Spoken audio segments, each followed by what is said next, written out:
the soldering iron's hot, and you know what that means. Welcome to Night School, where the zip ties are tight, the code is questionable, and the LEDs never sleep. Hosted by the one and only Bobby, the professor of Pixel Mayhem. We're diving deep into lighting tips, tech fails, sketchy workarounds, and the secrets nobody teaches until now. Whether you're mapping props at midnight or just here for the chaos, this is your crash course in RGB enlightenment. So grab your beverage of choice and remember, there's no syllabus, no rules, and no guarantee we'll make it out with all our fingers. This is Night School.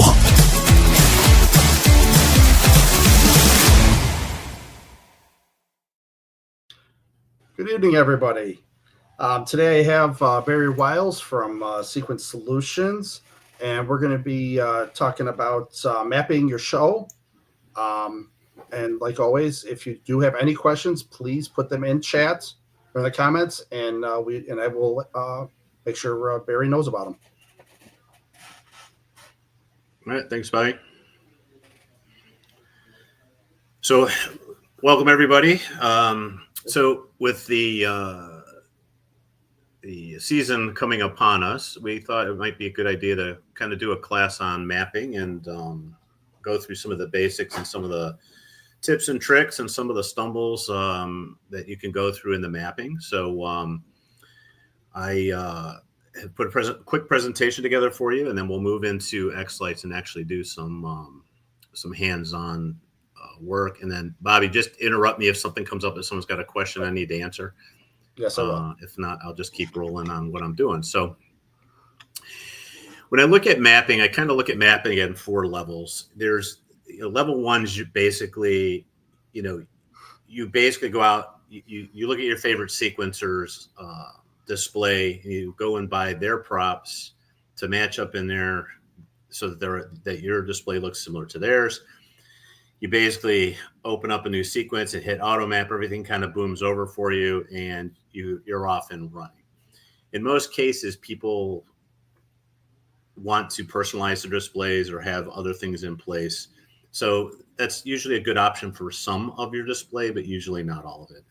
And then eventually, as you add props and personalize more, you're going to get away from kind of a standard format. Plus, in most cases, you're going to be purchasing, if you're purchasing sequences or mapping them from other sources, you're going to have multiple types. So it's hard to have one display that's kind of a one size fits all. And that's one of the challenges sequencers have is we try to put as much as we can into a layout so that you have most options, but it is difficult to sometimes to capture everything, especially with all the new props and Coro vendors out there and all the personalized props that are out there. So our next level is kind of intermediate, where you're basically you're bringing over some of the basic stuff, but then you're starting to get into kind of mapping pieces over, and then we'll talk about rendering style a little bit, because it's really important that you kind of go in there and understand that, because one simple change can make a prop look so much better. Then you get into the next level, which is you're a little more pro level. You're digging into the props. You're looking at the sub models. You're saying, okay, I'm going to map bits and pieces to it. And then eventually you become a pro. You're basically going in there and, really honing in on things. We're going to give you a couple of pro level tips to kind of make your layout look a little bit different than just a general mapping. So there's 2 or 3 really key points that I like to stress with people, and it's very important that you understand these things. So the first is in xLights. xLights has what's called standard models or native models and custom models. Your native models are going to be things like arches. They're going to be your mega trees or regular trees, candy canes, basic candy canes like single line candy canes. When xLights looks at a prop, it creates a 2-dimensional box that represents your prop. Now, in the case of an arch, what xLights, if you look on the bottom, it might be hard to read, but you don't need to read the numbers. What xLights sees this arch, even though you physically see it curved to your eye, xLights is treating that as a straight line. and it's going to start running from left to right. So if I run a single strand effect or a bars effect across here, it's going to travel across these pixels like this. And what that's going to do is it's going to follow the pixels in the arch. Okay. When you start looking into a custom model, like if I've got a candy cane that's more defined with that's got multiple rows of pixels, you can see that xLights draws that box around it. And then what it's doing is it's basically making the box the size so that it can put each of these pixels in its own little square. And then when xLights is running an effect across your prop, it's going to start from left to right. So what it's going to do is it's going to start lighting all these pixels up in this row, then these pixels, and so forth as it's going from left to right. So you're going to see the effect going across your candy cane from left to right. So it's important to understand this concept. So when we start mapping, you'll understand why certain things are reacting the way they do. Now, there's two other key aspects. One is the master, and I probably can't stress this enough. Almost every class I teach, I make sure I cover this topic. The order of your props in your master file is going to dictate how xLights manages or executes your sequences. So when you go into your master view and you have all your props lined up from top to bottom, I'll bring up the edit display units here for a second. Your master view is what tells xLights how it's going to interpret and run everything in your layout. So if we look at this slide again, what happens with the master order is xLights starts at the top and it works its way down. So it goes through every line and says, okay, I'm gonna, if there's effects on this particular group or prop, I'm going to tell xLights to output that out, and it's going to go to the next one and the next one. Now, if you have props that are included in different groups, as it goes down the list, that prop's going to get changed because it's lower in the order. So it starts from the top and goes down to the bottom. So let's look at something on this to kind of show you what that means. So here I have a snowflake. And I'm going to zoom in here so you can see this, and I'm going to pull this away from it. Let's pull this out. Let's delete that from it. So right now I have in my I've got just a snowflake look here. Let's go to the master for a second, then I'll show this to you in the master first. So in my master file, I have a snowflakes all, and then I have a snowflakes arms group, and I have a snowflakes tips group. If we look at the submodels for that so that you understand what that means, this is what my snowflakes look like. If I look at just the arms, you can see there's a few pixels in the middle that aren't picked in that submodel. I have a tips submodel, and then obviously the whole snowflake. So I put the on effect on the snowflakes. You can see it lights the snowflake up like we would expect. So xLights went to this first and said, okay, the whole snowflake's white. Well, now what happens is I put red on the snowflake arms. Now what it's saying is, okay, you said put all white on the snowflake. Now I'm going to put red on the arms. So whatever pixels are in that arms group are going to turn red. So you can see those ones in the middle I showed you before that were not in the arms group. They are white.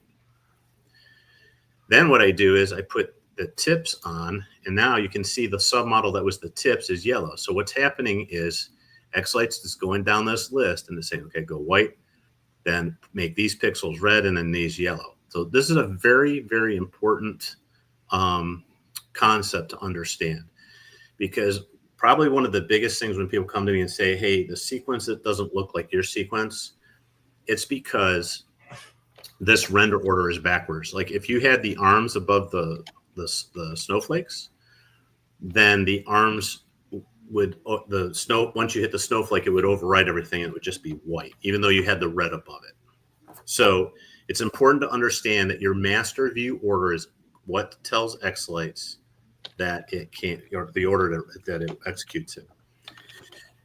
Now, something else that some people like to try to sequence of the master view. I don't like it, especially when you start getting in bigger displays. You do have the ability to create other views.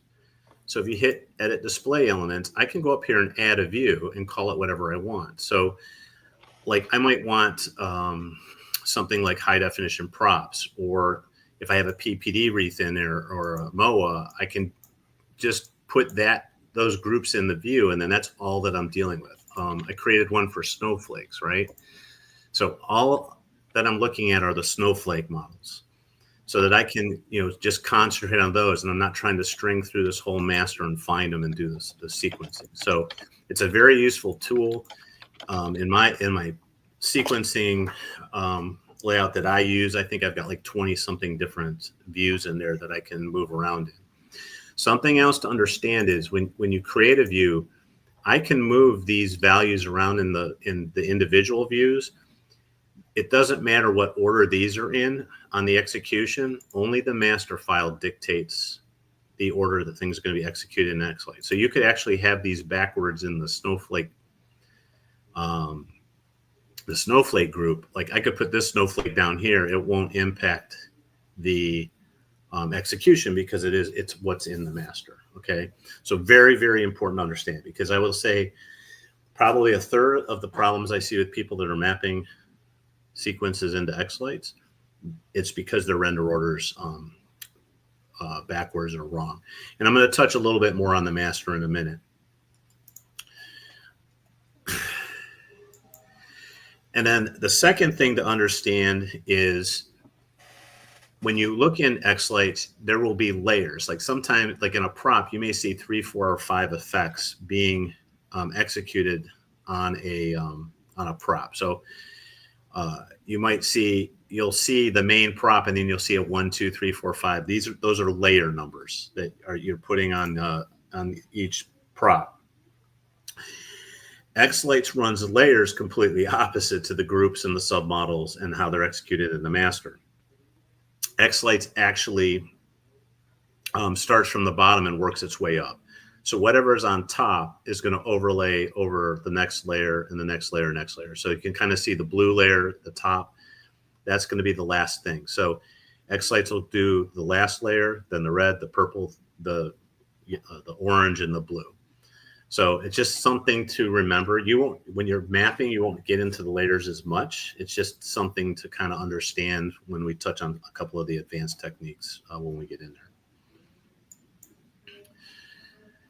So one other thing that I see a lot of, and I think they touched on this on submodeling and stuff last week, so I'm not going to get into it too deep, but I want you to understand it because it's important. Because once again, I've had people say, well, how come my snowflakes don't look like ones?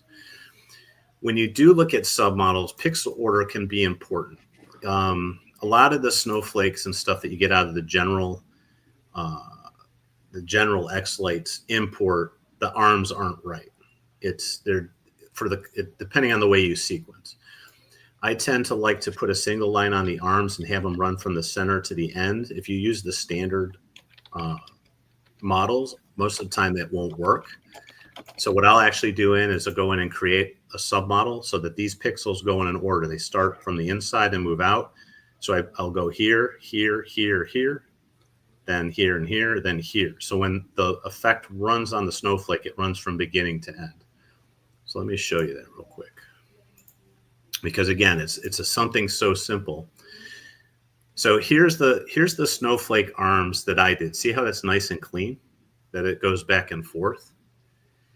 If I use if I cut this and put this on the snowflake arms that are in there, the default, see how it's kind of got that, and you may like that effect. I'm not saying, sequencing's in the eye of the beholder, but it doesn't look as clean and smooth because it's actually going every other pixel up the arm and then coming back down. So it kind of gets this weird look to it when you're going back and forth. So sometimes you got to look at pixel order when you're looking at props when they're doing it.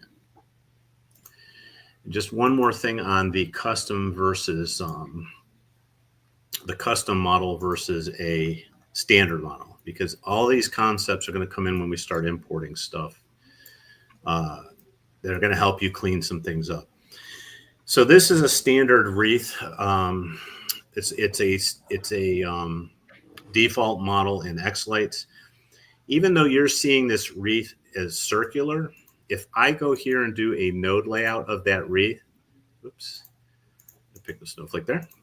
If I do a node layout of that wreath, xLights looks at that wreath as a big long square. And when it runs, it starts from left to right.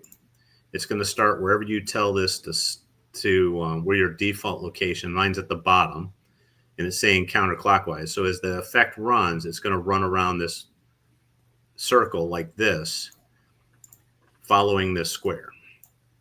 So again, you're visually seeing it going around in a circle, but xLights sees it as a square.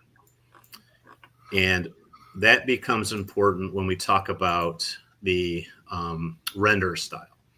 So here I have a single line running on that. Like I said, it's a square. So the single line, and I've got two instances of it, right? It's going along that square, and it makes it look like it's going in a circular pattern, right?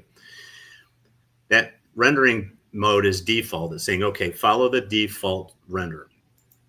If I put per preview, now what xLights did with that model is it created a custom model, basically, where it's creating a square grid around that and treating it like a square grid. And that's why you're seeing the lines going across the face of it, because that's how it's looking at it now.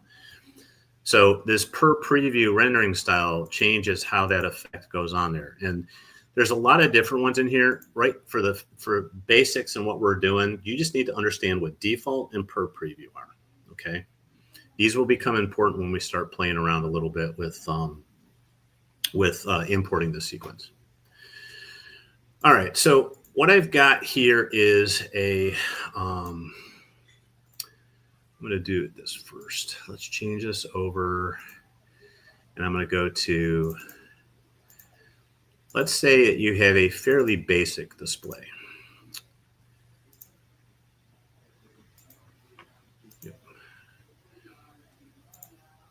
So you don't have any high definition props, hardly. You might have, like, this one's got a FLS snowflake and a starburst up here, but other than that, it's got some basically the basics of your typical props that you would see in a typical Christmas layout. You'll see arches, you'll see trees. Okay, so when you have your layout and you've purchased a sequence, the first thing you need to do is you need to go into the vendor's layout and take a look at what the vendor has done with or how his layout is set up, so that you can kind of understand the groupings and the orders that you might see versus yours in your layout. Okay, so I typically do, and a lot of vendors do this, they have like a basic layout, and then they have a standard or a more advanced layout that has like a lot of high definition props and things like that. So for me, what I'm going to do is I'm going to show you, we're going to use the basic, because you can get quite a ways into a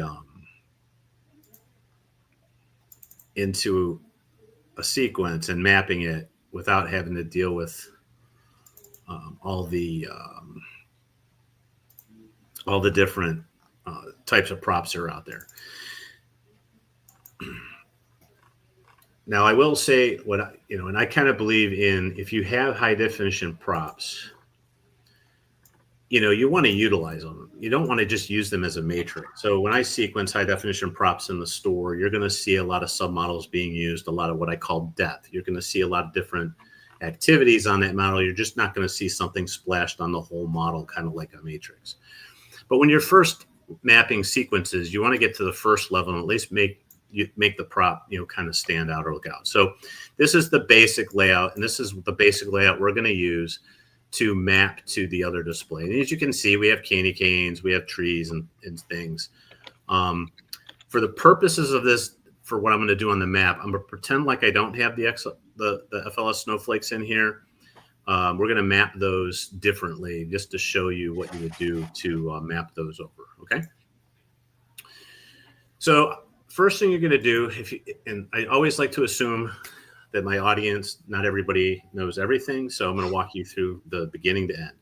So anytime you want to import a sequence, the first thing you got to do is you got to create it. You got to go create a new sequence.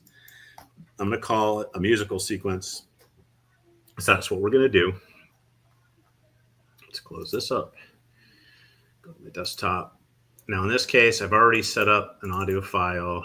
I'm going to use Red Christmas. You guys won't hear the audio. We were playing with that earlier. Your frame rate is going to be different on your vendors and the sequencers. I sequence mine at 40 and provide them. If you run yours at 20, when you import it, you can you just say I'm running 20, and you're not going to see much of a difference. I see some differences in Singing Faces just a little bit. Keith tells me there's no way, but I have seen it. Sometimes on chases on larger displays, I've kind of seen some granularity movement, but other than that, it doesn't. It's usually a preference thing. I'm going to talk about this master in a minute. I'm going to pull up what's called an SSL master. So I went in and created a master file that already has the order that I want my display to be in. And you may find that some sequencers have their orders different. So, you can create as many masters as you want. It's just like when we talked about when you went into your views. You can go in and create a new one. I called mine SSL for Sequence Solutions Master. I went in and put all the props in the order I want. And then when I create a new sequence, if I didn't select it there, I can come over here and say, hey, copy that to master. Now my master view and my SSL view are identical. Okay.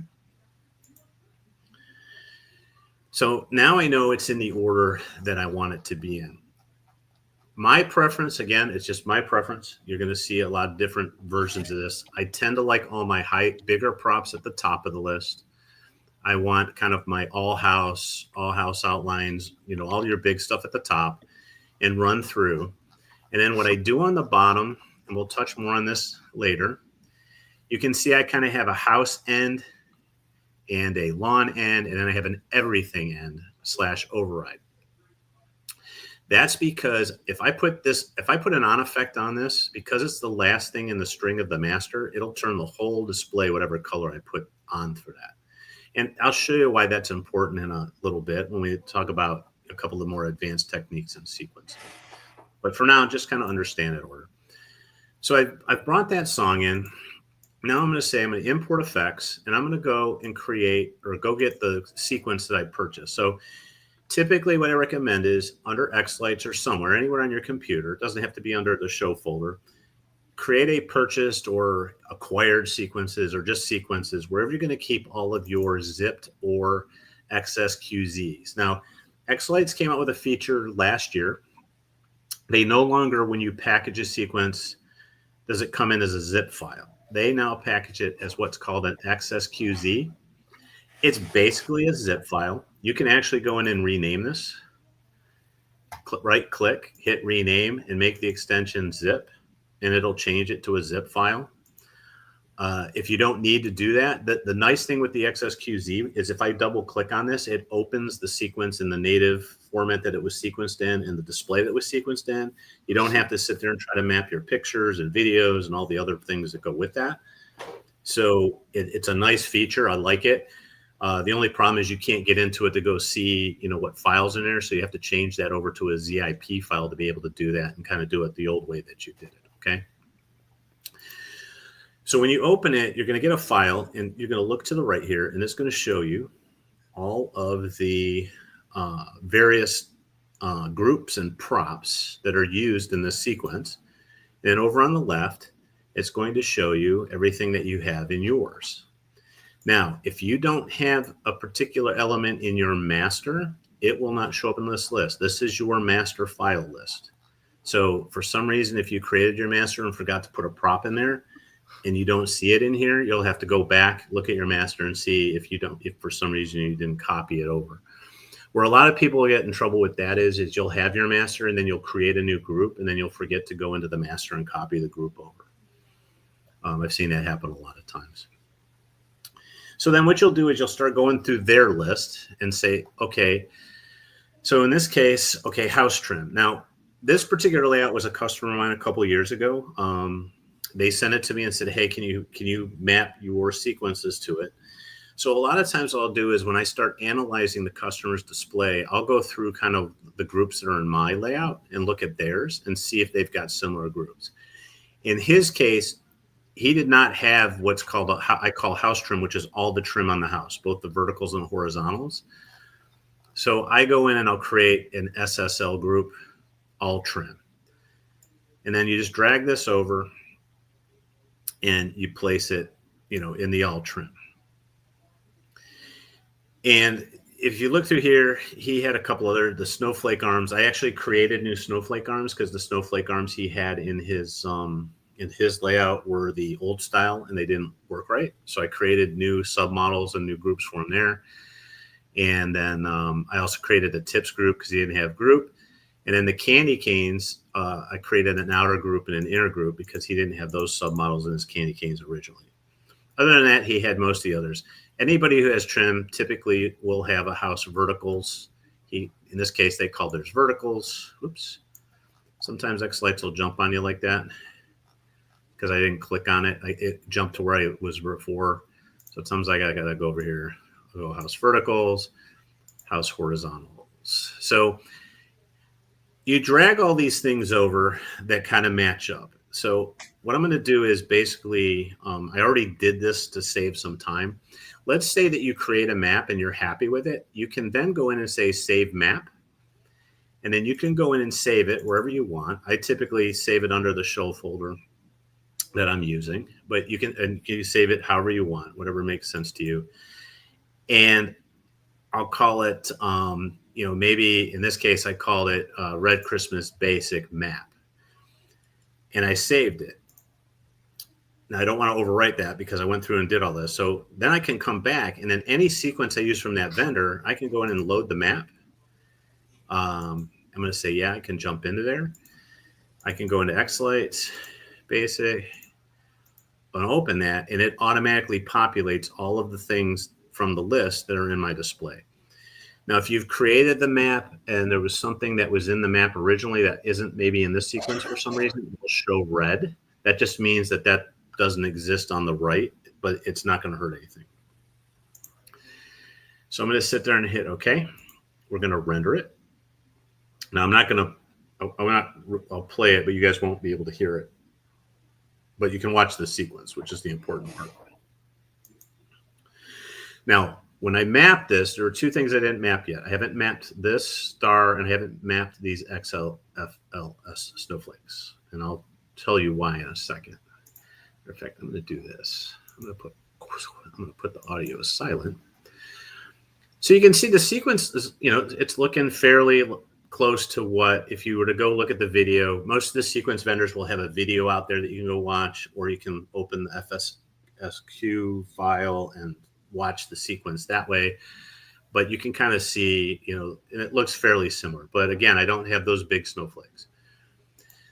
Now, something else that people do that can be a problem, because I've seen it, and I'm going to show it to you here to show you the example. I'm going to go ahead and put the beats in the new timing here. I'll turn the beats off, though. So what people will do is they're like, okay, well, I have these snowflakes. So I have these little snowflakes, and I have these big snowflakes. So I'm going to create a group called All Snowflakes. And they're going to include your big ones and your little ones together, okay? So in this case, this customer had big snowflakes, and they also had small snowflakes. So I'm going to insert some layers here. And I'm going to show you. So let's look at this effect here. So this effect has a fan going around, and it's got the middle cleared there, right? Well, if I were to copy that, if I would have mapped that effect to the main group, the problem you have now is that xLights, because of the render style that might be picked, in this case it's overlay centered, it's setting it up on the big prop saying, okay, I'm going to make it work on the big prop, and then it's assuming these are like the same size. So if the vendor didn't set this up properly to maybe overlaid scale to where it's kind of the same on all of them, you're going to run into a problem. And this happens a lot because the render style will be by default or whatever. So my recommendation is if you have large high definition snowflakes and small snowflakes, and the sequencer is using a lot of like submodels and not just sequencing the snowflakes themselves, or even if they are doing the snowflakes themselves, I would create them in their own group, because people will see this. And I've seen this. I've had customers question me saying, hey, some of my snowflakes, it looks right, some of them don't. And this is one of the culprits for that, to do that. So it just another, trying to go through some of the things I see, the general issues with sequence or importing the sequences in. So, okay, so now what we didn't do is I had these two high definition props. Like I said, I'm gonna act like that I don't have these snowflakes in the one that I've downloaded, and I need to do something with that. What I tell people to do, especially when you start getting into these high density props, and we'll talk a little bit more when I bring the high density one up, go ahead and play with the mapping on them and see what works and doesn't work. Too many people just want to kind of like splash it up there. And I will tell you, even with mapping, you're going to get out of it what you put into it. You can spend 10 minutes mapping and you will get something. If you spend a couple hours and kind of understand the mapping and do some of these tweaks, you're going to get a much better result. There are some really good mappers out there. Tony Big does great at it. He's learned over the years kind of what works on the props in his house. I've seen a lot of people that I'll look at a sequence and say, wow, that's really good. And they mapped it. And it's just that they knew how to play with the submodels and bring things over in a different fashion to where, it really looked good. Like everything, you could tell that it just kind of wasn't spewed on the house. So for these so what you want to do is we'll look at these snowflakes for a minute. So when you look at this and you kind of look at the submodels in it, it kind of has a center. It's got the legs. It's got an outline, some rings. So don't try to, you don't have to use everything. Just kind of understand the basic layout of what this looks like. Like this outline looks kind of cool. So, and there's also there's an inner arm where you're inside of the snowflake as well. So a lot of times what people will do is they'll go in and they'll group those submodels together. So like here, you'll see for all of these, they'll have the arms, they'll have the, some of these other features in here. So what you'll do then is you'll go in and import. We'll go back to our sequence that we downloaded.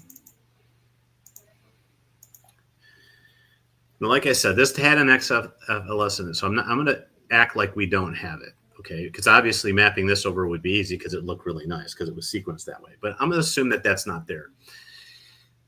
So what I typically look for is a prop that might have a couple of components that are similar to it. And where was it? Here we go. Here's the groups. And in this case, this particular sequence has two different snowflake groups. So that tells me most likely they're both going to kind of do something a little bit different. So we mapped snowflake 1 to these little snowflakes. So why don't we map snowflake 2 to the big ones? So there's a snowflake group. There we go. Yeah, just jumped on me again. I'm going to put the snowflake group on the group. So this group here is all 3 of these. I'm going to take the arms group. I'm going to go ahead and put it on the arms. And I'm going to put the tips. I like this M group had like a pattern in the middle. I'm just going to throw that on that group and see what it looks like. And I'll actually save that. So once I've done my first pass, again, I'll save the map just for that particular and I'll call it, snowflake or something, and just save that map for that one. That way I can bring it back up and tweak it if I want, or play with it later. So let's take a quick check of that one. So I didn't want to do this in a huge display because I didn't want to have like long render times when we're online. So let's... that. Let's re-render it. Let's see what we got here. So the sequence kind of opened up. So okay, we see it's it's kind of doing some stuff on the arms. So it looks like we've got something going now on those big snowflakes, and it's different than the little ones. So we do get some contrast, which is good. And so it kind of looks like it belongs there. So that looks good. So now we got to deal with the starburst. So again, we're going to go in there and import. Find our sequence that we purchased. So now the starburst, starburst extreme down here, I'm kind of looking through it and I'm seeing there's an outline and there's some spokes. There might be some points. What I'm going to do is try to find another prop maybe that kind of lines up. And in this case, we got spinners. So I'm going to go ahead and use the spinner because the reason you want to you don't want to use one prop and map it to everything because then everything is going to do the same thing. So you want to try to pick props that are different so that you get some contrast like we saw with the snowflakes. So we have spokes. I'm going to put the arms on there, and then there's an outer ring. There's an outline, so we'll do that. Let's see what that looks like.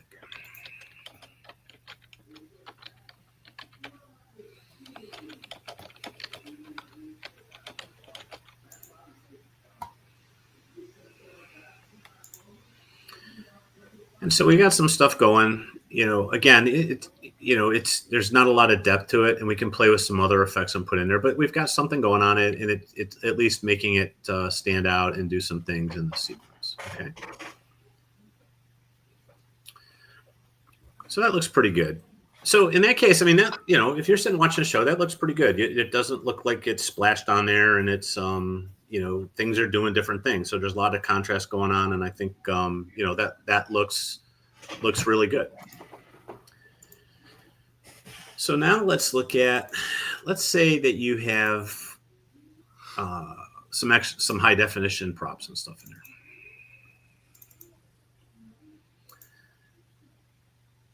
I'll let this cover the changes for now. Yeah, we'll save the perspectives.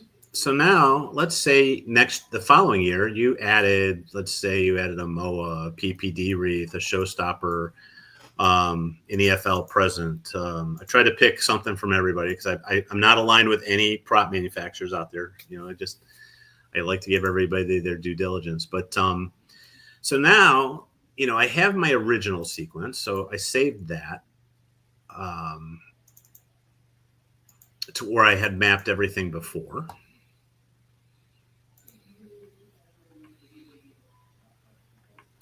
So I have my basics there. So now what I've got to do is I got to start filling in these other things. So like the mother of all wreath and the PPD. Now I'm going to show a couple of these because we're closing in here, and I want to make sure that I can touch on a couple other things. So what you're going to do is, again, this is going to be a situation where you're probably going to have to play around a little bit to see what works for you. So we're going to open up our basic sequence that we have. And then we're going to go to, let's say, the mother of all wreaths. Okay. So in the mother of all wreaths, again, you can go in and look at the model itself and go through it. It has a lot of different submodels in it. It can get intimidating, but when you're first mapping things over, don't think you've got to use everything. Try to just pick a couple of things and utilize them. So what I did with the mother of all wreath was I actually went and played around with a couple things. I actually saved the map. I think I used some spinners and a couple other things for the sake of time. So what I went through and said is, okay, a MOA is like a spinner. So, and this one had spinner. So I put a spinner on it. I went up here, and the spinner up here had spinner arms, and this had spokes. So I put that on the spokes, and I put the tips or the outer ring, of the spinner on what's called the even rings.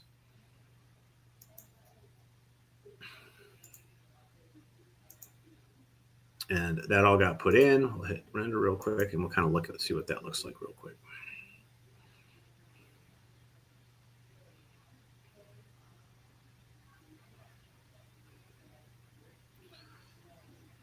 Any questions in the chat there, Bobby, or are we okay? No, there's no questions. All right, good. Either I got everybody scared, or it's so far so good. So here in the mode, you can see it looks pretty good. We've got something going on there. It looks cohesive. So we can do the same things with, let's say you have a PPD wreath. I'm going to run through these last couple relatively quick. I've kind of already played with it to try to get some combinations that might work. And what you're going to do is you're going to put stuff on these, and some of it's going to work, some of it's going to look good, some of it's not going to look good. And then, I'm going to show you a couple things on how to fix that.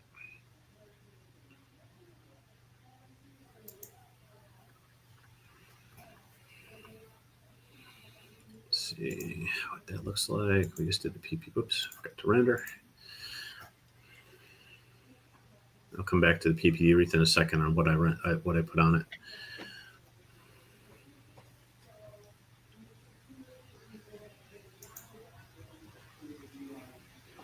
Okay, so that's kind of, so what I did with that one was to just do, again, you're going to want to experiment, because what you want to do is you want to try to find as many different things as you can to get what I call depth. So when I use the term depth, what I'm talking about is having your props not all doing the same thing. You want your props, some of your props to stand out. You don't want your whole display looking like, the same thing over and over again. So what I did for the PPD wreath is, just to show you, I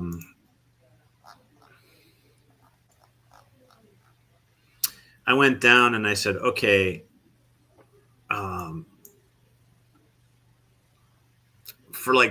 for the petals on there, I said, okay, why don't we put the snowflakes on, because the petals are kind of the outside. They're kind of the petals, like a snowflake on there. I put some spinners on the middle rings. Now, if you're first trying things out, there's two things that are very good props to use, and almost every sequence has them in: your arches and your snowflake arms, because typically those are used to go to the beat. Your arches are almost always on, so it's a great prop to use. And you can put that arch effect on a lot of different things and get effects on your props that will, kind of be in sync with the music all the time. So I literally just went in and started kind of splashing stuff in here to say, okay, what's it look like? And actually, I was pretty happy with some of the effects that came out on this. It basically allowed me to use the submodels in the prop. So again, that prop doesn't look like there's just one thing on it. It's got multiple things going on, and it's making it stand out. So, it looks nice, and it kind of makes the sequence. We're starting to see things stand out. You're kind of looking at different things on the sequence. Another thing, people. Yep. Go ahead. We got one question. Sherry was asking, did you create the all mapping file? Yeah, so I if you saw, I created a bunch of them, right? And I'll create for the individual props a map file for each one, so that I know that way, if I use another vendor's sequence and they have that particular prop in it, I can just map that prop over, and I've already got the kind of the parameters in it that I want. So ultimately, I'll make like the main one, and then I'll have individual ones for each high definition prop, so that I kind of know the combinations that work. And if you look, I actually created, when I was playing around earlier, and I won't go too deep into it right now, but if you look at like a couple of them, when I sat and I said load the map, and I went to where I saved my mapping, you can see like I've got a couple of them for the MOA, a couple of them for the PPD. I went in there and I'll save them, and they each might have a little bit different look. And then that way I've got kind of a repertoire to go back to as I start mapping things. Because if you try to save it all in one big mapping file, then you're going to have to create a pull new mapping files every time. And that can get cumbersome too. So I kind of like to layer things. So you may have 10 mapping files, like you may have a main one that gets all your basics, like almost every sequencer has house outlines and candy canes and snowflakes and stuff. So save that one. And then for your high definition props or your specialty props, start saving separate map files. And that'll allow you to kind of layer those in and play with them and see what looks good and doesn't look good. I've had customers they'll have two sequences for the same song from two different vendors, and they map half the props from one and half to the other. I mean, it gets tricky with color and stuff, but I've actually seen people doing that. All right, so let's load in. I'm going to go ahead and load in the because I want to touch on another concept here. So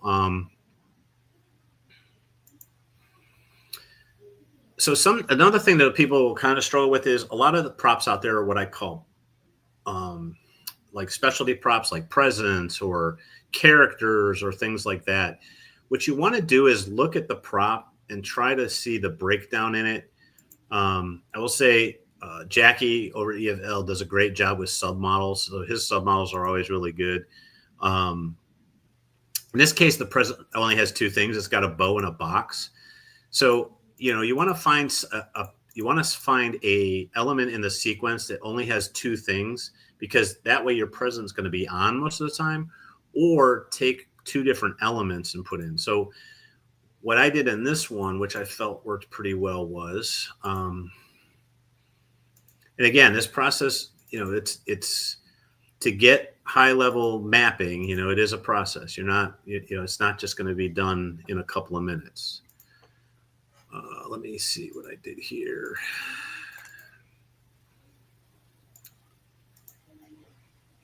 So in the case of the present, I said, okay, I'm going to put the snowflakes because the snowflakes are on quite a bit. So I'm going to put that on the whole present. I'm going to take the arches and put on the box. And I took the pixel poles because typically pixel poles are on all the time too. So pixel poles in the case of my layout they're lollipop like. So they have spinners on the top and pixel poles on the bottom. So arches, pixel poles, things like that are always going to be going on in your sequence. So that means your prop's not going to go dark very long. So I threw those on, threw some combinations in, and then looked at what that looks like.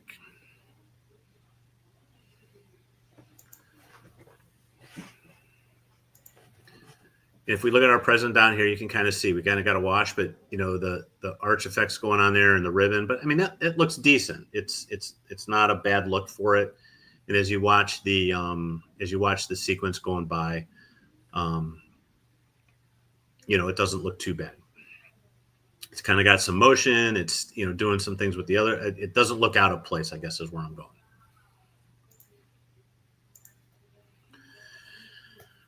So let's say that you have, I'm going to do one more thing here. I'm going to import, I'm going to show something on the show. So let's say in the case, instead of the low definition, I have the high definition. It gives me a little more to work with. And I'm going to map something onto the showstopper. And then we're going to walk through a couple of quick concepts there.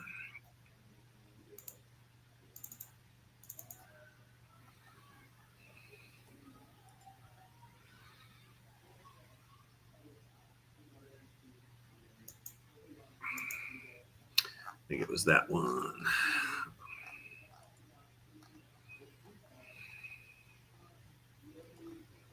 Okay.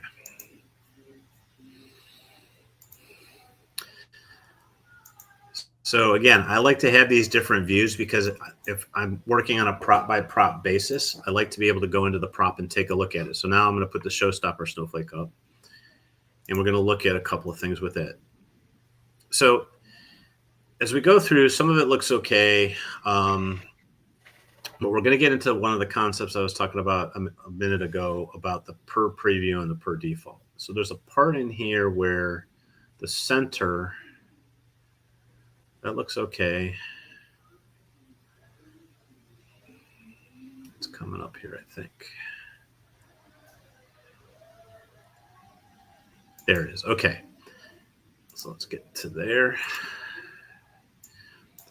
So if I'm looking at the sequence, I've got something mapped to the middle of this thing, and there's a couple of things. It just doesn't look good, right? You can kind of see it. I mean, it's doing something in the middle, and these outer edges aren't doing what they're supposed to do. So an easy, quick fix is if you go and click on the element, and you go in here and say, instead of default, go per preview. Now you can see it looks like a fan, right? So before it didn't. It just kind of did this. It was kind of going in, and I know why it's doing that. I'm not going to bother trying to explain it right now, but it just doesn't look good. So if I change this to per preview, now all of a sudden it kind of put it in. The other thing sometimes you'll see is, and this is a little more complicated, you can only see that half of this is on. In your rendering styles, you'll see there's a black thing that's called a buffer down here. In this case, in this sequence, only half the effects being used on the buffer. So if I right click on that and go full, now it put it on everything, right? So with just two very small changes, now that actually doesn't look too bad. So same thing with the MOA over here. See how the MOA is kind of doing something weird over here? If we go over to the MOA and do one simple change, go to this and just say per preview. Look at that. Now it actually looks, got something on it that's probably what it was supposed to look like. So when you do this kind of stuff, you're going to have to go in. Same with the PPD wreath. See how the PPD wreath is kind of in the middle? If we go to that PPD wreath,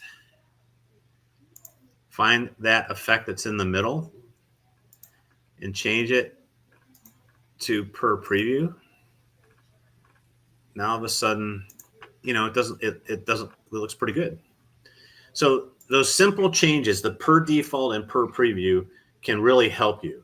Now, where you have to kind of watch with per preview is if you're in 3D mode and you have props mounted on the side, when you say per preview, it's going to look at it from the front. So there's ways around that. There's some challenges to it that it's kind of a different rendering styles. So you have to play with per preview and make sure it works in the context that you typically want to do. There's ways to use per preview in 3D by setting up different views. I won't get into that tonight. Message me or reach out to me. I can if you have questions on that, I can definitely help you on it. But that per default and per preview can really make your map sequences look different. I mean, it's just very simple change, and you need to just kind of go through. And when you start seeing things like that in your props, go ahead and put them in like that. Now, I learned this trick from actually Jackie at the Carolina. I kind of liked this concept. So I'm going to give you something and get this locked up in here somewhere. Now, remember I told you in the master view, everything, the end overrides the beginning. So I created two groups called, where are they? All house end and all lawn end. So basically all house is all the effects on the house, and all end is all lawn are all the props on the lawn. Okay. So if I want to highlight something, like right now, everything's on, it's bright. I can actually tone. Let's say I want to tone the lawn down. I can go in and put an on effect on that group. I'm going to tone the lawn down. So right now I put red on, so everything on the lawn's red, right? So number one, we want to make that white. And then you're going to want to go over here into your layer settings. I'm sorry, nope, your layer blending. And there's a thing that says normal. If you hover over it, it gives you all these different blend modes. I'm going to make it subtractive. And then I'm going to come to the color palette where the brightness is. I'm going to make the brightness say 50. Now what it's done is, see how it's kind of dimmed the front? So as I run that sequence, let's run it here where there's more stuff going on. I can accent my house and kind of dim the lawn so people focus more on the house. And then I can take this and put it on the house side. And now the lawn's bright and the house is dim. And I can, so like if there's the sequence where, you know, you kind of got back and forth or up and down going, you can conveniently place these in your sequence to kind of make your house, you know, the accent point, and then the lawn, the accent point. And you can do left and right. You can take all your left side props and put them in a group like this and do this, and your right side and put it at the end of the sequence. It has to be at the very bottom. And it's something so simple that it allows you to just take your sequence to another level. Now if you want people to focus on parts of your house, you can do that. So in the Florida Mega Mini, we did a thing where they had the stage set up with all these props, and the Grinch was stealing props. And as he stole the prop, they wanted that particular prop highlighted in the stage. This is how I did it. I actually dimmed the whole display, and then that particular prop I made at 100% while everything else was dimmed down. So it's just a neat little trick. This is something I just learned from Jackie in the Carolina Mini. He did something similar to this, talking about mapping onto props and stuff. So kudos to him. I want to give him credit for that because that's where I learned it. But it's a nice little trick to allow you to kind of make, you know, areas of your display stand out. So even if you're just mapping, you know, there's just little things you can do to really make your display stand out and kind of take it to the next level on your mapping. So I hope, I always tell people when I do a class, my goal hopefully is for you to have one aha moment where you said, I've learned something today, or I learned a trick or something I can use. You know, the mapping, sequencing, we're always learning. Bobby and I were talking about this before we came online. You know, he's been doing this several years and I've been doing it for a long time. But like, you know, I'll go to a mini, I'll still learn stuff from people. You know, I've been very fortunate to work with some of the best sequencers out there, partnering with them. I've worked with PVD and Michael Showstopper. We've taught classes, and, you know, we've, you know, I've always learned from people. So it's a great opportunity to go in and, you know, you'll never stop learning. Trust me. I'm some of the best, you know, best effects on some of my props were mistakes where I threw a bunch of stuff together and I kind of looked at it and said, oh, that kind of looks cool. So I hope you got something out of this. I know I went through this pretty quick. Luckily, with the video, you can always go back and pause and forward. So hopefully, you know, you can get through and see some of the things I did. And hopefully you got some tips on this. All right. Oh. There we go. All right, Barry. Thank you very much. You know, thank you for you know, showing us that stuff. I mean, we all learn stuff through this. Sherry commented, you know, super cool. This is going to be fun to play with. I appreciate it. You know, for everyone out there, we're going to have on Tuesday with Brian and JR is going to be, you know, Mr. Mo Votes Mo Better, Russell McFarland from the Carolina Mini. Meeting with them. You know, as always, thank you everyone for coming. I'd just like to say, you know, that the unofficial beverage of the night school is Pepsi because it just tastes better.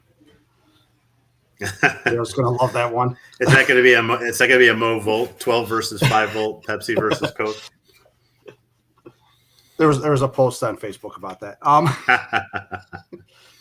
right, everybody. Thank you for watching, and have a good night.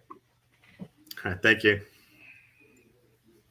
Well, that's it for tonight's lesson in light-based lunacy. So smash that subscribe button, zap a comment below, and share your worst tech fail. We might even feature it in the next class.